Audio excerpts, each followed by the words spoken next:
কোনো সিদ্ধান্ত উপনীত হয় যুক্তি তথ্য বা প্রমাণের উপর ভিত্তি করে।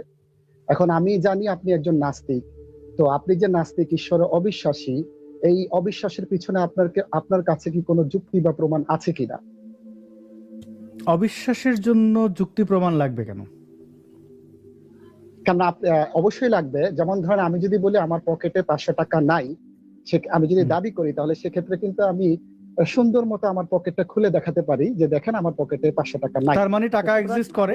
দাবি না, আমি বলতে চাচ্ছি নাবোধক দাবিটাকেও আপনি প্রমাণ করতে পারবেন। হ্যাঁ, তো এই জন্য আমার তো সেই ঠেকা পড়ে না। কেন আমি নাবোধক করতে দেবো? টাকা যখন আপনি বলছেন আমার পকেটে, থামেন, আমার পকেটে 500 টাকা নাই, স্পেসিফিক 500 এবং টাকা পৃথিবীতে এক্সিস্ট করে, পকেটও এক্সিস্ট করে। আমি বলছি যে আমার পকেটে টাকা নাই। এখন যদি কেউ বলে না আছে, হ্যাঁ টাকা আছে, তারে বলবো আয় পকেটে হাত দিয়ে তুই বাইর কর, ওটা ওরে খাটাবো। আমার ঠেকা পড়ছে, তারে নাই এটা প্রমাণ করতে যাবো, আমার ঠেকাই পড়ে নাই। না আসাদ ভাই, আমার কথা হচ্ছে আপনি, আচ্ছা আগে 1 মিনিট, আমার প্রশ্ন করার আগে আপনার পরিচয় দেন, আপনি কে?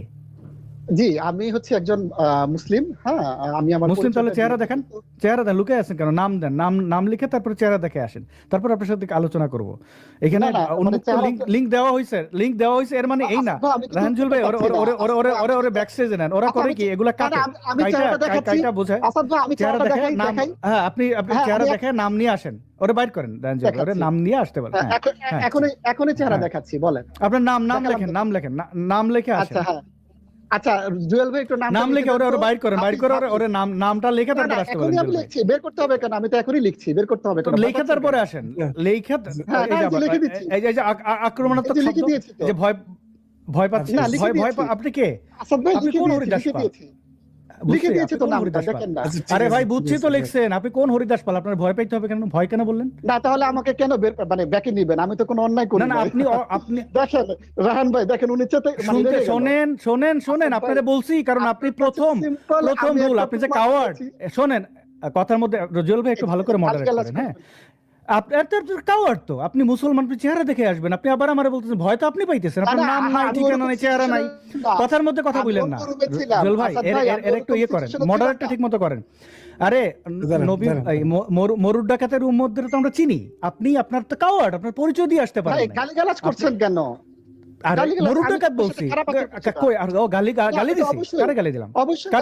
আপনি স্রষ্টার অস্তিত্বের বিপক্ষে কোনো প্রমাণ দেখাতে পারেন নাই, ঠিক আছে? আমি প্রমাণ দেখাবো কেন ভাই? আপনার স্রষ্টা নিয়ে আসেন। আমি বলতেছি, আপনার প্রশ্নের উত্তর যে আপনি পেয়ে গেছেন অলরেডি, সেটা কি আপনি বুঝছেন? না, কিভাবে পেয়ে গেলাম বলেন? না কোথায় পেয়ে গেলাম বলেন, কোথায় বুঝেন নাই? এবার থামেন, আমি বুঝাই দিচ্ছি। হ্যাঁ বলেন। আসাদ ভাই কি বলছে? পৃথিবীতে পকেট এক্সিস্ট করে টাকা এক্সিস্ট করে, সেটা যখন কেউ প্রমাণ করতে বলে। আপনার কথাটা আমি শুনি নাই, আবার জুয়েল ভাই আবার একটু বলেন, আপনার কথাটা আমি শুনি। ওনার শোনা ঠিকমতো যায় না। আচ্ছা ঠিক আছে, ওনারে 2 মিনিট সময় দিই আমি, না হলে খামাখা ওই কাটিং করে ওরা একটু ভিডিও বানাবে আর কি। আচ্ছা বানান, সমস্যা নেই, আপনি বানান, আপনি ভিডিও বানান। না আমি তো যেটা শুনি নাই, আপনারা প্রত্যেকটা জিনিসকে নেগেটিভলি নিচ্ছেন কেন জুয়েল ভাই? আমি তো বুঝলাম না। আমরা তো বললাম আপনার নাই পারে, আর শোনা যায় না তো বলছি। আচ্ছা হ্যাঁ, আপনি বলেছেন যে আসাদ ভাই প্রমাণ দেখিয়েছে, কি প্রমাণটা দেখিয়েছে সেটা জুয়েল ভাই আপনি আমাকে স্পেসিফিক ভাবে বলেন, কি প্রমাণটা দেখিয়েছে? জি বলেন। হ্যাঁ শুনবেন তো নাকি? হ্যাঁ শুনবো, অবশ্যই শুনবো, বলেন। পৃথিবীতে আপনি কি আমাকে হাট্টিমাটিম টিম যে নাই এটা প্রমাণ করে দিতে পারবেন? দেখেন, হাট্টিমাটিম টিম আপনি যে শব্দটা ব্যবহার করেছেন, এইটা যে একটা মানে যিনি লেখক হাট্টিমাটিম টিমটা লিখেছেন, এটা যে একটা কাল্পনিক বিষয়, এটা কিন্তু ওই লেখকও জানে, তাই না? হাট্টিমাটিম টিম বিষয় এটা একটা কাল্পনিক না, লেখক কিন্তু যখন আমি ধরেন আমি যদি বলি বুঙ্গা উঙ্গা, এবং বুঙ্গা উঙ্গা আমি যখন লেখার সময় আমি যদি বলে দেই ভাই বুঙ্গা উঙ্গা বলতে কোনো কিছু এক্সিস্ট করে না, ঠিক আছে, তাহলে তো এটা নিয়ে আর করার নাই। এখন দেখেন স্রষ্টার, অবশ্যই আমি একটু জুয়েল ভাই একটু শেষ করি। স্রষ্টার অস্তিত্বের সপক্ষে দুই ধরনের দেখেন, আমরা দাবি করি স্রষ্টা আছে, আপনারা দাবি করেন স্রষ্টা নাই। আমাদেরকে প্রমাণ দেখাতে হবে, আপনাদেরকে যুক্তি বা প্রমাণ দেখাতে হবে, ঠিক আছে? তো এখন আপনারা এটাকে এমন জায়গায় মিলাচ্ছেন যে জায়গাটা হচ্ছে যেমন বুঙ্গা উঙ্গা হাট্টিমা টিম টিম বিষয়টা লেখক কি বলেছে? হ্যাঁ, বার্ডেন অফ প্রুফ দুজনেরই থাকে আসাদ ভাই, এটা একটু মাথায় রাখবেন। বার্ডেন অফ প্রুফ আপনাদেরও থাকে, বার্ডেন অফ প্রুফ আমারও থাকে। আপনি নিজেকে নাস্তিক প্রমাণ করেছেন, মানে নাস্তিক দাবি করেছেন, কিন্তু নাস্তিকতার সপক্ষে একটা প্রমাণ দেখাতে পারেন নাই আসাদ ভাই। হেসে তো লাভ নাই, আপনাকে তো প্রমাণ দেখাতে হবে, তাই না?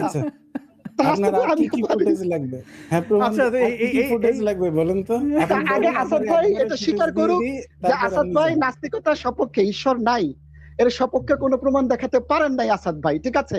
আরে ওই আলোচনায় গেলাম না, আরে কি কি সব মূর্খ সুর্খ আসে। আরে আরে শুনেন হাফিজ, হাফিজ মুখ এই যে কথাই বলতে দেয় না। মুখ থাকলেই মুখ নাড়তে হয় না, শুনতে হয়। শোনাটা একটা বড় ধরনের একটা যোগ্যতা। এই যে একটু আগে দর্শকরা দেখছেন রায়হান জুয়েল ভাই যখন বললেন আপনি হ্যাঁ বলবো, হ্যাঁ শুনবেন ঠান্ডা মাথায়। আপনার সাথে তো ওই কথাই যায় নাই। আপনি বলছেন 500 টাকা, আমি 500 টাকা নিয়ে বললাম, কই ঈশ্বরের ব্যাপারে গেলাম কই? আপনি কোন হরিদাস পাল আপনারে আইসা, মানে আপনি তো জায়গায় নেই। আপনি লজিক নিয়ে যে আপনাদের মধ্যে ঢুকবো, সে আপনি ওইটা ধারে কাছে বারান্দা যেতে পারতেছেন না। আপনি আবার আশা করতেছেন হ্যাঁ আমি জিতে গেছি। আপনি স্বীকার করেন। ফাতরামি করতে আসেন মিয়া, স্বীকার করেন না, করে ফেলছেন নাকি? এর মধ্যে স্বীকার করে ফেলছেন। সে কত বড় ছাগল, এই মুখ দেখেই এরকম ফাতরামি করে। ছাগল কি বলবো? ছাগল তো আপনি নিজের দিকে তাকে আয়নার দিকে দেখেন, ছাগল ছাগল। আমি পয়েন্টই থাকবো, ছাগল বলছি রে ভাই। আপনি যে ভাই একটা ছাগল খুবই উৎকৃষ্ট, তার সপক্ষে আপনি একটা প্রমাণ দেখান, তার সপক্ষে যুক্তি বা প্রমাণ দেখান। আপনি কেন বললেন যে আপনি কেন বললেন আমার কথা কি? আপনি কেন বলছেন যে এখানে স্বীকার করেন? স্বীকারে গেল কই? আমি তো আলোচনায় গেলাম না। স্বীকারের অস্বীকারে কি? কেন গেলেন না? দাবি তো আপনার, আপনি নাস্তিক। ছাগল তো আপনি পকেট নিয়ে আসছেন। এই যে ছাগল কেন বলছেন? তখন যুক্তি তথ্য বা প্রমাণের উপর ভিত্তি করে। আরে ভাই আপনি পকেটে গেলেন। শোনেন হাফিজ, শোনেন, কান নাই আপনার? কানে কি সমস্যা? আপনি পকেট নিয়ে বললেন, টাকা নিয়ে বললেন, আমি টাকা নিয়ে কথা বললাম। আপনি বলছেন ঈশ্বর নিয়ে যাইতে হবে। ঈশ্বর তো গেলামই না। আপনি একটু প্রমাণ করে দেখান কেন ঈশ্বরে গেলেন না? আমার প্রশ্নটা যে জায়গায় ঈশ্বরে ছিল, জুয়েল ভাই আপনি একটু দেখেন, আমার যে জায়গায় প্রশ্নটা ছিল যে আপনি তো ঈশ্বরে অবিশ্বাস করেন, তাহলে ঈশ্বর অবিশ্বাসের পিছনে একটা যুক্তি বা প্রমাণ দেখান। জুয়েল ভাই আমার প্রশ্নটা ছিল না, এখন পর্যন্ত প্রমাণ হচ্ছে মুহাম্মদের মতো মাদারচোদ আমি আর জীবনে দেখিনি। এত বড় লুচ্চা শিশু আমি। ওর গালিগালাজ করছেন না পেরে। তো আপনি তো আইছেন গালি শুনতে, তো আপনি এখানে আইছেন না? তো কি মুহাম্মদ এটা মরু, মানে এর মতো মাদারচোদ? শোনেন, মুহাম্মদের মতো পেডোফাইল, আরে ওই মাদারচোদের একটা ধর্ম আল্লাহরে নিয়ে আসছে। তারা মা ছেলে সম্পর্ক। আরে তো কি করবো? আরে ভাই রে, মুহাম্মদের মতো বদমাশ, নিজের পুত্র বউরে কুন্দানির মতো একটা লোক, সে যদি বলে যে হ্যাঁ আমার ধর্ম ইসলাম, আপনি গালিগালাজ করছেন। গালিগালাজ কই করলাম? মুহাম্মদ একটা ধর্ষক, মুহাম্মদ একটা ডাকাত, মুহাম্মদ একটা শিশুকামী। তো কি বলবো? আমি তো গালাগালি করি না রে ভাই। গালিটা রে ভাই, গালি বুঝিয়ে দেন না। গালিটা কি? আপনি এটা ছাগল, আপনার দাড়ি ছাগলা, আপনার এখানে মোচ কাটছেন, আসছেন লুকাইয়া, এবং আপনার নবী একটা লুচ্চা বদমাশ ধর্ষক। তো তারে আমি গালি দিলাম কই? সে তার নিজের পুতের বউরে লাগাইছে। সে তার বন্ধুর মেয়ে বাচ্চা মেয়েরে ধর্ষণ করছে। এবং এই বদমাশ, এই লুচ্চাটাকে যদি আপনি বলেন যে সে একটা আল্লাহরে নিয়ে আসছে, তাহলে কেমনে হবে? আপনি আপনার স্ত্রী পিয়াস বসুকে পিটিয়েছেন। আমি জীবনে কোনোদিন বিয়ে করি নাই। এটা বলেছে আসিফ মহিউদ্দিন। আসিফ মহিউদ্দিন ছিল আমার স্ত্রীর কাছে। কেন? এটা তো বলেছে তো, দাবি করেছে তো। তো সে কি ছিল? তো কই মামলা কই হইছে? আপনি নিজে স্বীকার করেছেন এই কথাটা। আপনি আপনার ভয়েস আছে, আপনি এটা কোথায় ভয়েস? কার ভয়েস? কিসের মুফাসসির? কার মুফাসসির? আরে এই ছাগলটারে থামান না ভাই। এ হচ্ছে এখানে দেবে। বিএস বসুকে পিটাইলে বিএস বসু যদি কোনো মামলা করে, মামলা নথি নিয়ে আপনার কাছে, আপনি আমার কাছে আইছেন। আপনি কিন্তু একজন আরে আবার আনমিউট করবে। আপনি চেনেন না মরু ডাকাতের অনুসারী রাঞ্জল ভাই? নামে একজন নারী নির্যাতনের সপক্ষে হ্যাঁ, যদি নারী নির্যাতনকারী হই তাহলে আপনি ওইটার একটা মামলার নথি নিয়ে আইছেন। ও আবার আনমিউট করবে রে ভাই। আপনি চেনেন নাই তো রাঞ্জল ভাই?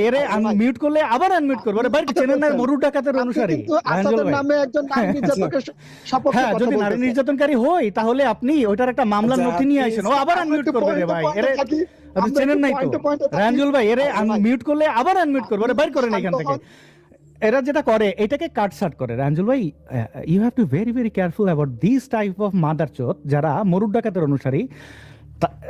এখানে আসিফ মহিউদ্দিন কি বলছেন, কি আসিফ মহিউদ্দিন তো সেটার ব্যাখ্যা দিয়েছেন যে তিনি ভুল বুঝছেন। বিয়াস বসু একজন কলকাতার নাগরিক, তার সাথে আমার যদি কোনো এরকম ভায়োলেন্স হয় তাহলে সে আমার বিরুদ্ধে মামলা করবে, সে আমাকে বাংলাদেশ থেকে ছাড়াইয়া আনতে গেছে।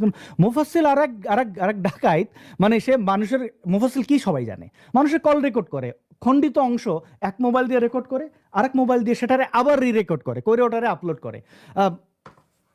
সবকিছুতে তার ইয়ের জন্য, বিএসের উপর তার মেজাজ খারাপ হয়েছে, সেগুলো দিয়ে এগুলো এবং তারা এখানে এসে এটার করবি, কেটে কাটবে, কাটা বলবে দেখো নাস্তিক আসাদ নূরে কি দাঁত ভাঙা জবাব দিলাম। অথচ তার সাথে আমি এটা তুমি যে ছাগলটার আমি চিনি না, চিনলে আমি তার চেহারা দেখাইতে বলছি কেন বলেন তো?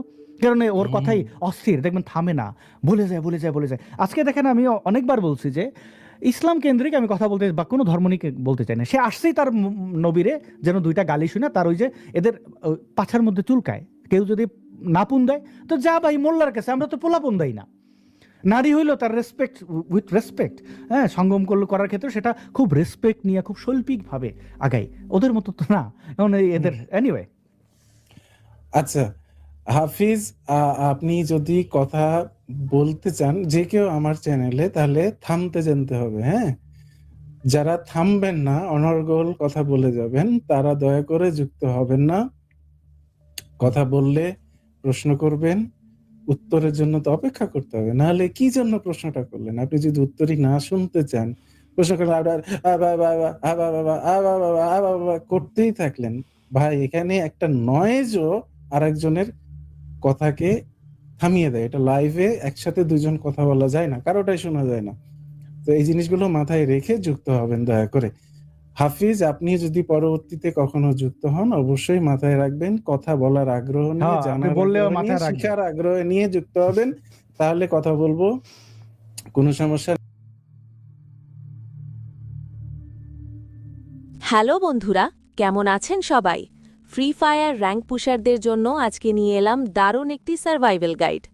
আপনারা যারা দিনরাত এক করে গ্র্যান্ড মাস্টার বা হিরোইক যাওয়ার স্বপ্ন দেখছেন, কিন্তু 2 ম্যাচ প্লাস তো 3 ম্যাচ মাইনাস এই চক্রে আটকে আছেন, আজকের ভিডিওটি তাদের পুরো গেম প্লে স্টাইল বদলে দেবে। আজ আমরা কথা বলবো এমন কিছু সিক্রেট হাইডিং প্লেস বা লুকানোর জায়গা এবং জোন রোটেশন ট্রিক্স নিয়ে, যেগুলো ব্যবহার করে প্রো প্লেয়াররা খুব সহজেই র্যাঙ্ক পুশ করে। তো খাতা কলম না, সোজা ম্যাপের নলেজ নিয়ে বসে পড়ুন। শুরুতেই একটা কথা ক্লিয়ার করে দিই, র্যাঙ্ক পুশ করা আর রাশ গেম প্লে দুটো সম্পূর্ণ আলাদা জিনিস। আপনি যদি গ্র্যান্ড মাস্টার লবিতে গিয়ে ল্যান্ড করে চারদিকে গুলি চালানো শুরু করেন, তবে প্রথম জোন শেষ হওয়ার আগেই আপনাকে লবিতে ফিরে আসতে হবে। র্যাঙ্ক গেমে প্লেসমেন্ট পয়েন্টের গুরুত্ব সবচেয়ে বেশি। আপনি যদি টপ 10-এ না ঢুকতে পারেন, তাহলে 5টা কিল করেও বড়সড় মাইনাস খাবার চান্স থাকে। তাই আমাদের মূল লক্ষ্য হবে সার্ভাইভাল বা যে কোনো মূল্যে টিকে থাকা। চলুন শুরু করি আমাদের সবার প্রিয় বারমুডা ম্যাপ দিয়ে। বারমুডার একদম মাঝখানে আছে বিমা শক্তি স্ট্রিপ। আপনারা সবাই জানেন এখানকার বড় টাওয়ারটার কথা, কিন্তু আমরা টাওয়ারের একদম উপরে নামব না, কারণ সেখানে লুট থাকে না। এর বদলে বিমা শক্তি বা কাটুলাস টিয়ারের আশেপাশে যে লঞ্চ প্যাডগুলো আছে, সেগুলো ব্যবহার করে আপনি বড় বিলবোর্ডগুলোর ওপরে উঠে যেতে পারেন। এই বিলবোর্ডগুলোর ওপর শুয়ে পড়লে নিচ থেকে আগ্রহ নিয়ে নামব না, কারণ আগ্রহ নিয়ে, জানার আগ্রহ নিয়ে, শিখার আগ্রহ নিয়ে যুক্ত হবেন, তাহলে কথা বলবো